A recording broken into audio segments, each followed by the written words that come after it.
இன்றைக்கி நம்ம என்ன பார்க்க போகிறோன்னா வைகாசி விசாகங்க. அன்றைக்கி வைகாசி விசாகத்தில் நான் விரதம் இருந்தேன். அது எப்படி விரதம் இருந்தேன்னு பார்க்கலாம் வாங்க. காலையில் வெள்ளனமாக எந்திரிச்சு குளிச்சுட்டு பக்கத்தில் இருக்கிற முருகன் கோயிலுக்கு போயிட்டு வந்தேங்க. முருகன் கோயிலில் கொடுத்த பிரசாதம் தாங்க இது. போயிட்டு வந்துட்டுங்க திருப்தியாக கோயிலில் போய் சாமி கும்பிட்டு போயிட்டு வந்துட்டு உட்காந்து எழுத ஆரம்பிச்சேங்க. ஓம் சரவண பவ என்று 108 டைம் எழுத ஆரம்பித்தேங்க. எத்தனை பக்கம் எழுதியிருக்கேன்னு பாருங்கள். கிட்டத்தட்ட எனக்கு 2 மணி நேரம் ஆச்சுங்க. நான் வந்து கொஞ்சம் வேண்டுதலெல்லாம் வச்சுருக்கேங்க எனக்கு நிறைவேறணும்னு சொல்லிட்டு. அந்த வேண்டுதலெல்லாம் நினச்சிட்டு நான் எழுதுனேங்க. கிட்டத்தட்ட 2 மணி நேரம் உட்காந்து திருப்தியாக சாமி வேண்டிகிட்டு எழுதுனேங்க. கை வலி தான் கொஞ்சம் லைட்டாக கை வலிச்சிச்சிங்க. இருந்தாலும் பரவாயில்ல அப்படின்னு சொல்லிட்டு சாமி வேண்டிகிட்டு எழுத ஆரம்பிச்சிட்டேங்க. எழுதி முடித்ததுக்கப்புறம் வந்து சமைக்க போயிட்டேங்க. விரதங்க. இன்றைக்கி நான் ஃபுல் டே விரதம். அதனால தாங்க சமைக்க போனேன். என்னென்ன சமைச்சிருக்கேன்னு பார்க்கலாம் வாங்க. எப்படி சாமி கும்பிட்றோன்னு பார்க்கலாம் வாங்க.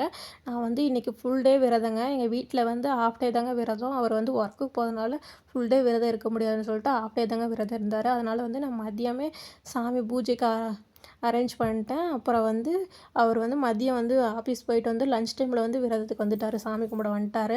எப்படி நான் என்னென்ன வச்சு கும்பிட்ருக்கேன்னு வாங்க பார்க்கலாம். ஃபஸ்ட்டு சாமி படத்துக்கெல்லாம் ஃபோட்டோக்கெல்லாம் பூஜை வைக்கலாம் பூ போட்டேங்க. 2 விளக்கு ஏற்றிட்டேன். காமாட்சி விளக்கு. அப்புறம் வெற்றிலை தீபம் போட்டேங்க. 6 வெற்றிலை வச்சு தீபம் போட்டேங்க.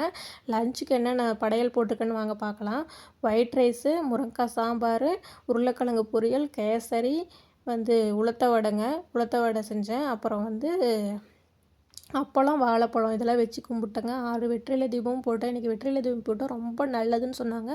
நம்மளோட வேண்டுதல் எல்லாமே நிறைவேற்றும். இன்றைக்கி நம்ம என்ன கேட்டாலும் முருகர் நம்மளுக்கு தருவார். முருகனோட பிறந்த நாள் அப்படின்னு சொல்லி நிறைய வீடியோ நானும் பார்த்துருந்தேங்க.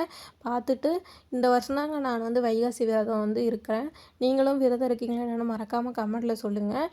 எத்தனை பேர் எனக்கு தெரிஞ்ச மாதிரி கும்பிட்ருங்க. இது தப்பாக தவற கரெக்டாக என்னன்னு தெரியல. இது தப்பாக இருந்தால் மறக்காமல் மன்னிச்சிக்கோங்க. பிடிச்சிருந்தால் லைக் பண்ணுங்கள். பாய்.